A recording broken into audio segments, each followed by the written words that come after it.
morning, everybody. Welcome back to Breakfast Television. It's that time. What's your nutrition question?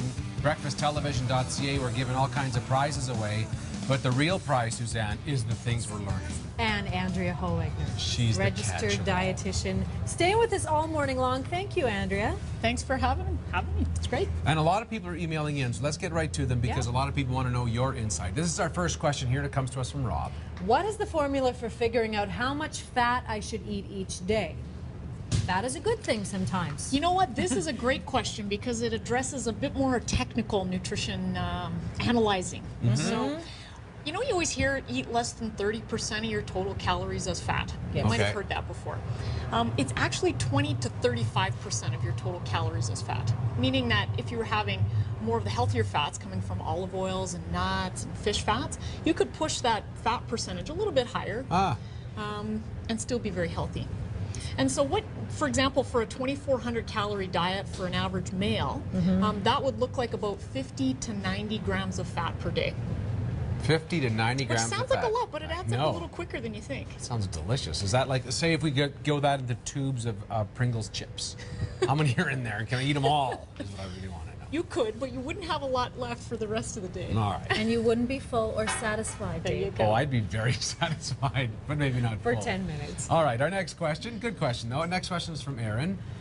I can't get my husband to eat fruit. What can I serve as an alternative? Well, Aaron, we got to tell your husband that there really is no alternative. You got to eat a bit of fruit. Yeah.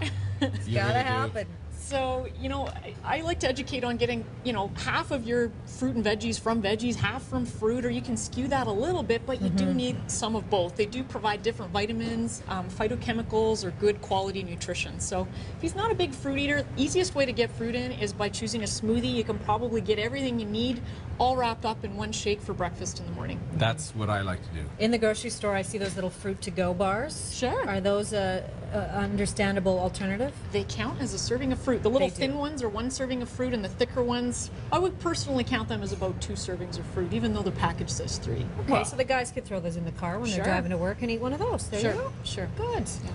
Another question coming to us here. This one from Brianna, who says, do you have any tips on how I can get my full servings of veggies and fruits in a day? Same sort of question. So Brianna, for the average adult female, you need about 7 to 8 servings of fruit and veggies a day. So what a serving actually looks like is about a half a cup of fruit. So I've got some applesauce cups, canned fruit cups, or if you were to stuff grapes or cherries into there, that's 1 serving of fruit. And so, for example, in the morning, if you had a cup of blueberries or a cup of grapes, that actually counts as 2 servings of fruit right off the get-go. Then let's say mid-morning you decided to have one of those dried fruit bars with maybe a handful of trail mix as a snack. That's going to give you a 3rd serving of fruit.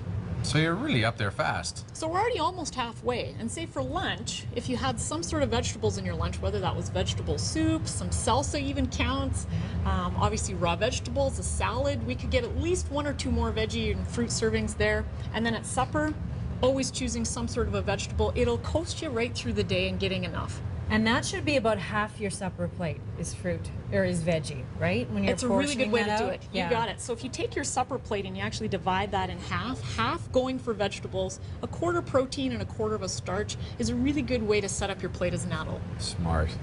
Did I hear 15 or 50? I'm not positive. I knew how much time we had. It is 15. And we have 15 seconds left. So I'll tell you what, why don't we explain to folks, if you want to get your questions in, you're going to stay. We're going to have a bit of a longer segment in the last hour, and we'll go through any questions you have, or as many as we can, for Andrea Holwegner. BreakfastTelevision.ca. Andrea's given away her juiced up journal. A big part of being accountable and in meeting your goals nutritionally is journaling. So Andrea's given us that. We're giving that away this morning. BreakfastTelevision.ca. Keep those questions coming for Andrea.